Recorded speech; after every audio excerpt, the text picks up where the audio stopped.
It's my pleasure to introduce our speaker today, Lorrin Freeman. Lorrin is our district attorney. I've known Lorrin a number of years. I've known some of her family members a number of years. Her father, Franklin Freeman, was my boss one time. He was secretary. I could not find an individual as a boss. And I don't know if she knew this or not. My father knew her grandfather, who was a judge up in Surrey, Stokes, and Rockingham County. So I've known her and her family for many, many years. Lorrin was first elected Wake County District Attorney in 2014 after serving 2 years as our elected clerk of court. As district attorney, she oversees a team of 40 attorneys. I had no idea that it was 40 plus attorneys worked for our district attorney's office till I saw her bio. She also has about 40 victim witness assistants, investigators, and other individuals that work in her office. Lorrin serves on the Governor's Task Force on Mental Health and Substance Abuse and is on the Executive Committee of the North Carolina Conference of District Attorneys. Prior to holding elective office, Lorrin worked in the Attorney General's office where she represented the Criminal Justice Education, Training and Standards Division, as well as the State Highway Patrol. She has also served as an assistant district attorney. She received both her undergraduate and law degrees from the University of North Carolina at Chapel Hill. So let's welcome Lorrin to our club.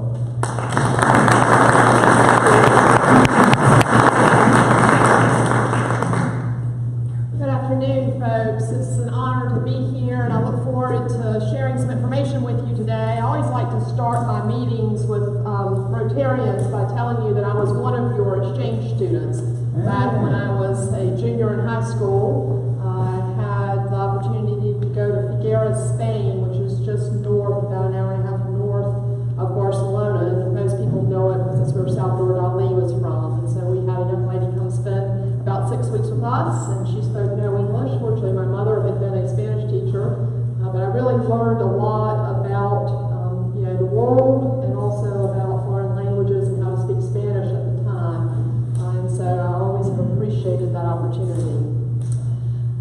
We do have here in Wake County a large court system. We have over 200,000 cases a year that go through the courts. Over 100,000 of those are criminal cases. And before you get too nervous about that, the vast majority of those are your seatbelt violations, speeding tickets. We really live in a safe community given the size of our community. We've been very fortunate in that regard. And so today what I'd really like to talk about, instead of regaling you with murder and mayhem, and I'm happy to answer any questions about that later, I really thought I would mention three trends that are going on within the criminal justice system and that you hear a lot of national discussion about and a lot of local focus on. And then I'm happy at the end to talk about anything that y'all might have on your mind or want to talk about. Certainly right now, if you work within the criminal justice system and you pay attention to some of the issues going on nationally, there have really been three main issues on the forefront of policy discussions, concerns within the criminal justice system in the last year or so. One of them is the significant increase in the use of heroin and heroin addiction and the skyrocketing deaths that we are seeing as a result of that. And I wish I could tell you that our community is immune from that, but it's not. And it's something that we deal with on a regular basis at our office and in our community. The second is kind of the increase in the handling of folks who suffer from mental illness within the criminal justice system. And I want to spend most of my time talking about that with you today because that's an issue that I personally care about a lot and that I've been involved in this community for almost 20 years. And I'm going to tell you a little bit about that. And then the third certainly is how we kind of deal with and help people who come out of the criminal justice system. There are averaged to be about 150,000 people living right here in Wake County who have some kind of a criminal record. And so those of us in the criminal justice system have begun to understand that in order to keep our community safe, and in order to be able to work together as a stronger community, we need to care about how those people do coming out the other end of the system and how they reconnect and are they able to find jobs and be successful and not reoffend. And so those are kind of three areas that are really at the forefront. Obviously, we have all seen and we're all dealing with nationally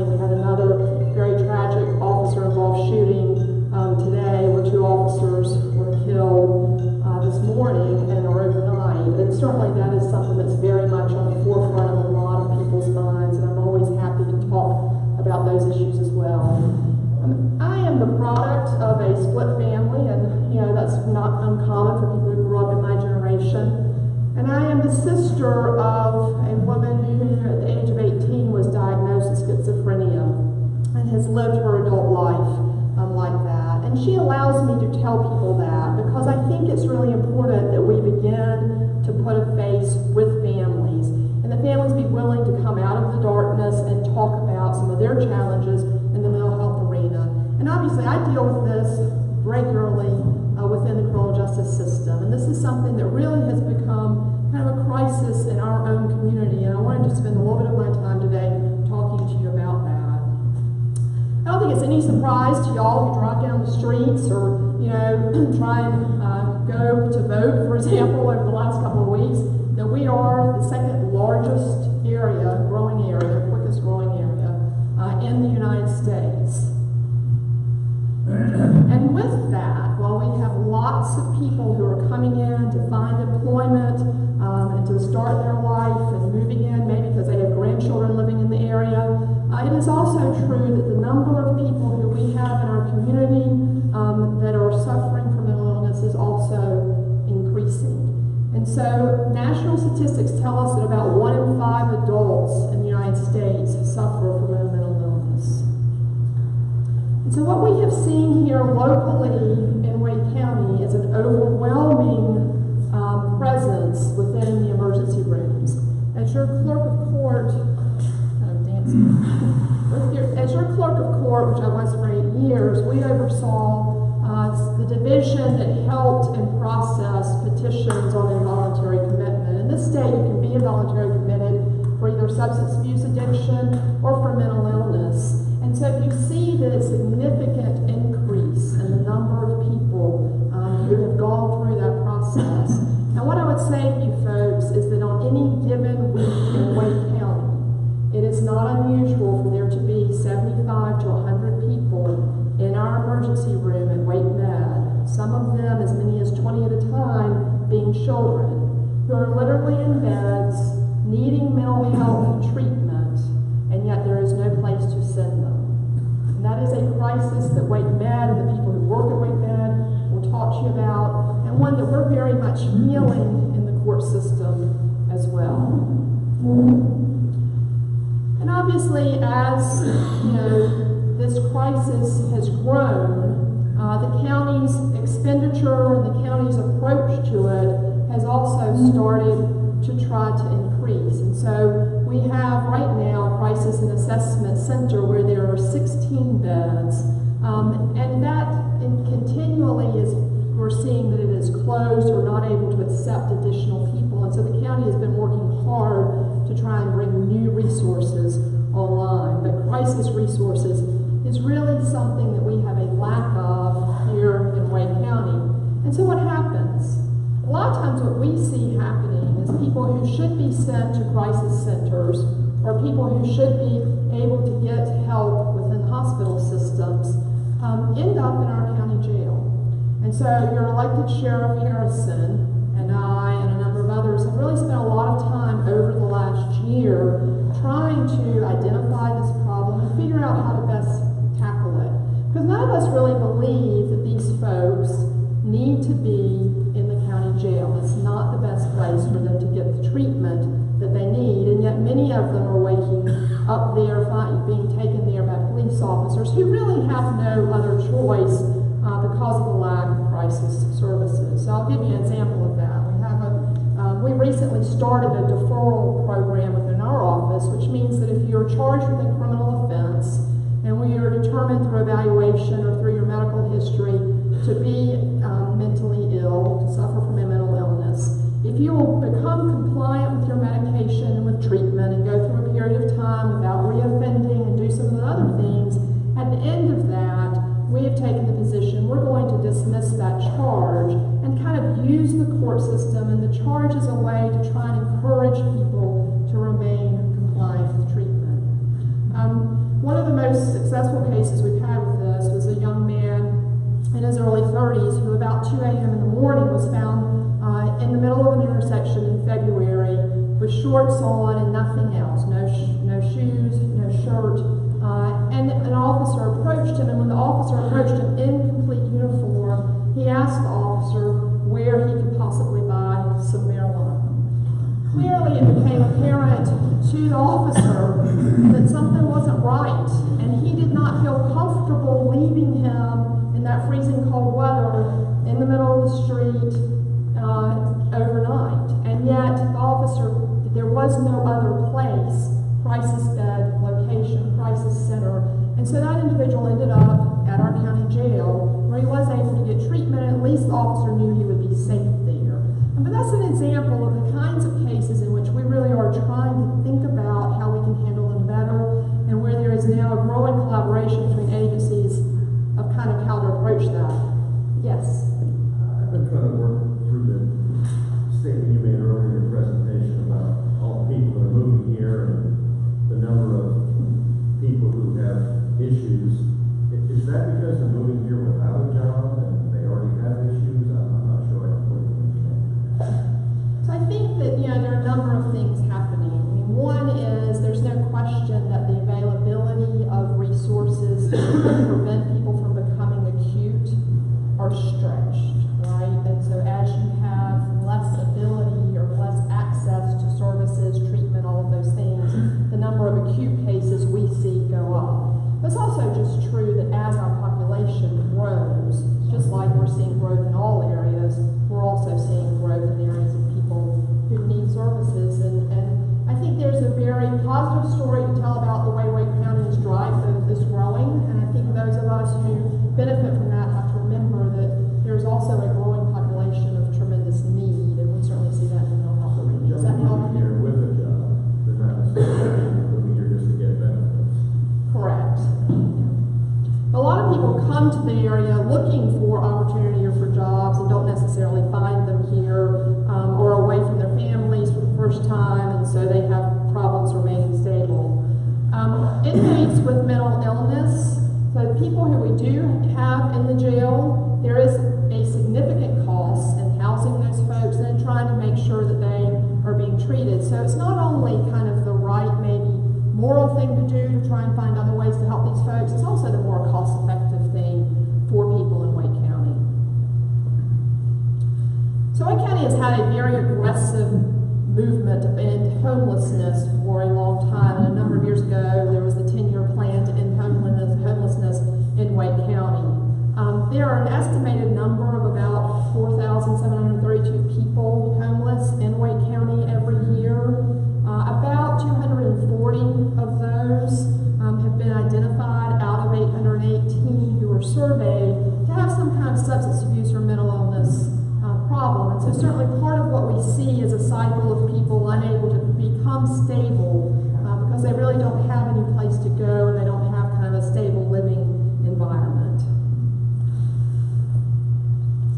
And of course that drives up emergency medical costs. And so what we are beginning to see is not only do you see where Wake Med now has this kind of overwhelming number of people in its emergency room that it's struggling to know what to do with, and not only do we now have in the jail a large population that we're trying to figure out how to better serve, but your emergency medical services too are feeling the impact of this. And what we see between those entities is that there's a lot of overlaps. The people who might show up over and over again at Wake Med are the same people who might show up over and over again in our jail, and are also the same people who might show up over and over being called with an ambulance or an ambulance being called to their house.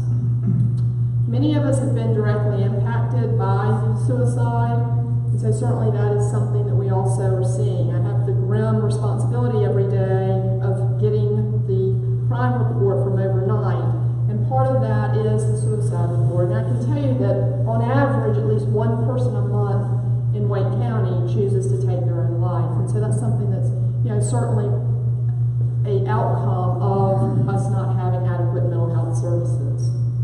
We talked a little bit earlier about heroin overdoses and the deaths that we're seeing as a result of that and how that's going up.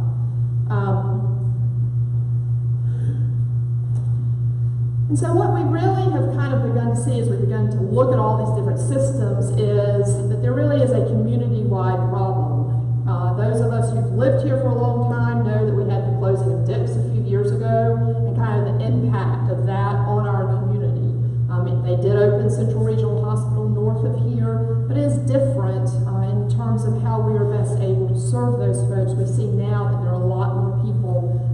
these systems on the street since Dix is closed. I'm very proud to be part of a cross-agency collaborative, which was started in large part by our County Commissioner, Caroline Sullivan. She and I co-chair this group. It really is an effort to try and work across agency lines, right? I mean, that's part of the lesson that I hope government has learned in the last 20 years or so since 9/11, is how can we better collaborate across agency lines. And so here you kind of see a list of all the people who meet as part of this group. And really, our efforts are centered around 3 areas, and this is very consistent with what you see talked about. Boyd mentioned that I've been on the Governor's Task Force on Mental Health. The same themes come up there, the same themes come up nationally, but really on the edge of, education and trying to break down mental health stigma and the importance of that. Crisis and some of the things we've talked about having those crisis beds and those crisis services in place and how important that is. And then stability and recovery, and being able to stabilize these folks in the community, in housing arrangements where they can be supported in a way that they don't end up back in the court system or they don't end up back in Wake Med. One of the things, if you are involved in or you have the opportunity to go to a training, First Aid Mental Health is a great training. If you are part of an organization or office, I would really encourage you to think about exposing folks within your office to that. It is an 8-hour training course, and it really does give everybody an opportunity to kind of see up front what this manifests, how mental illness manifests itself, and how you can best serve and help people. One of the great things that this collaboration has been able to do, and we just launched it this month, is a network of care. And so that your beat line officer who's out on the street or your EMS worker now has access to a website, an app, where they can go online and actually Google for or look for services within a network of care. And so many of y'all may be tied into nonprofit organizations that offer some kind of assistance because you're on the boards or otherwise volunteer for them. And all of these will now be housed within this information database. And so it really should provide an opportunity for that officer I talked about earlier to maybe find out whether there are any other places or any other situations that might better fit that individual's needs. Our county has taken some major steps, our county commissioners and our county manager, in trying to increase some of the funding related to the treatment of people with mental illness, adding 12 beds to that crisis center that I mentioned earlier, and increasing our ability to treat people in the jail and to also try to help them re-enter into the community in a way that keeps them from having a relapse. We are embarking on a collaborative, both a private and public collaborative, around the issue of supportive housing, because that's really important for people who come out of the system, regardless of for what reason they've been in the system, but specifically today we're talking about people who may have mental illness coming out of the system, having a place to live in a stable environment so that they can then receive the kind of treatment and services that they need. And so you will hear a lot more over the next 12 months about Wake County moving forward with a supportive housing type model for folks. I'll tell you, one of the frustrating things that we deal with right now is we have money currently available, vouchers that are currently available for landlords to pay rent for individuals. And yet we really have a difficult time finding landlords who are willing to rent to this group of people. And so, a lot of times people are being discharged either from the hospital or from the jail back into the same situation they were in, and that sets them up again to end up back in the system. So what we see, yes? And the landlords for a second. First of all, we have tremendous demand in rental houses in our community. And what I've experienced in the past is whenever I've been involved in any governmental agency, it takes too long. When I've had a place rented out in a matter of hours, it takes weeks and a month at times. So what's the time frame for being approved? Property has to qualify, and has to qualify. Are those things already in place?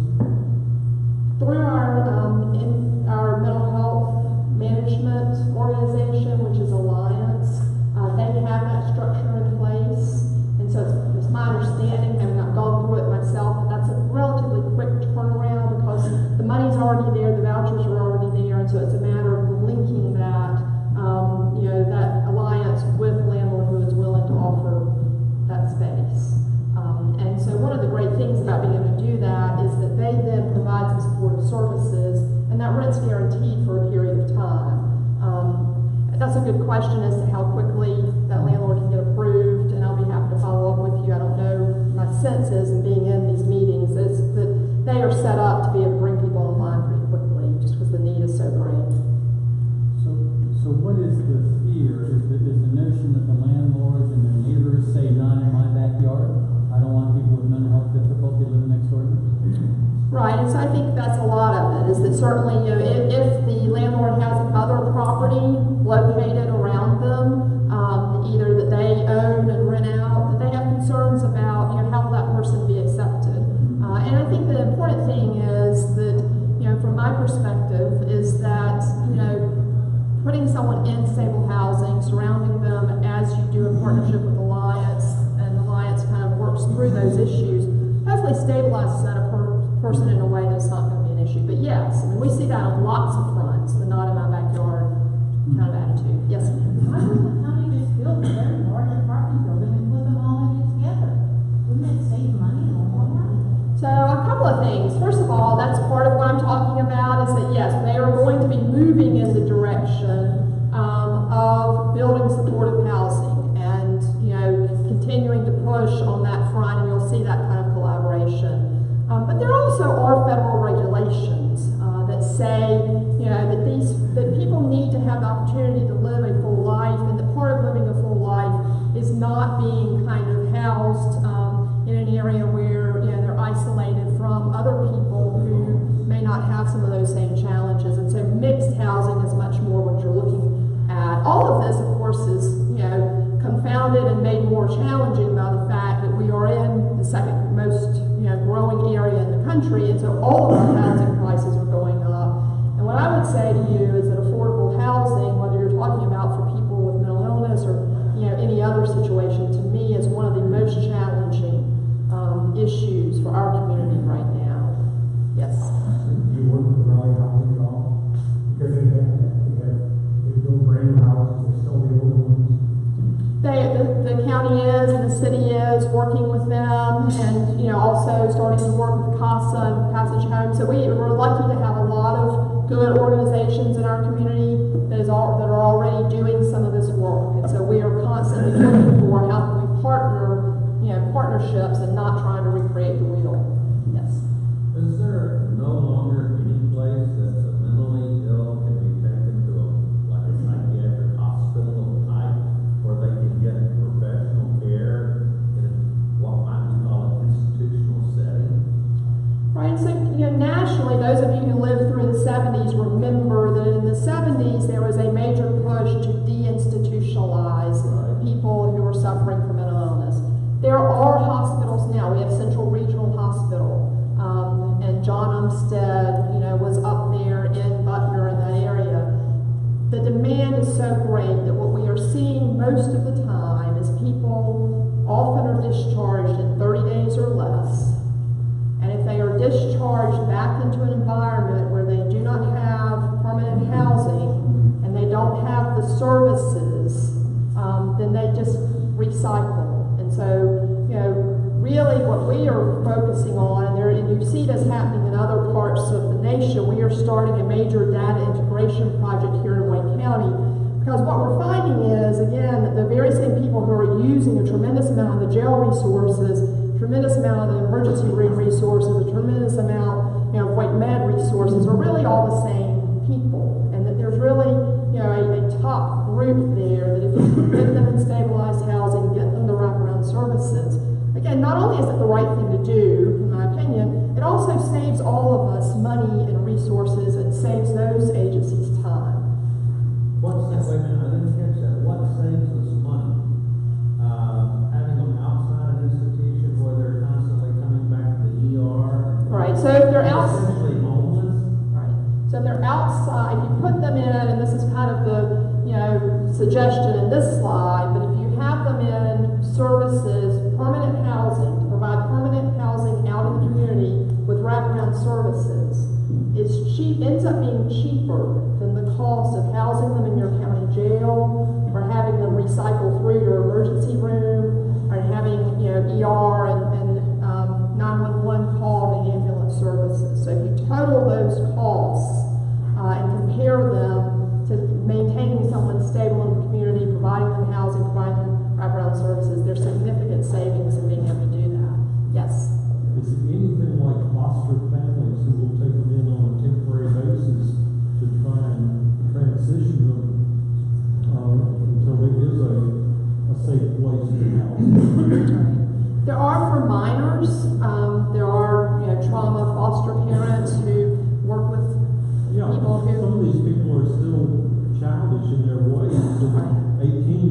not a very good boundary to say, because their mental age is still, you know.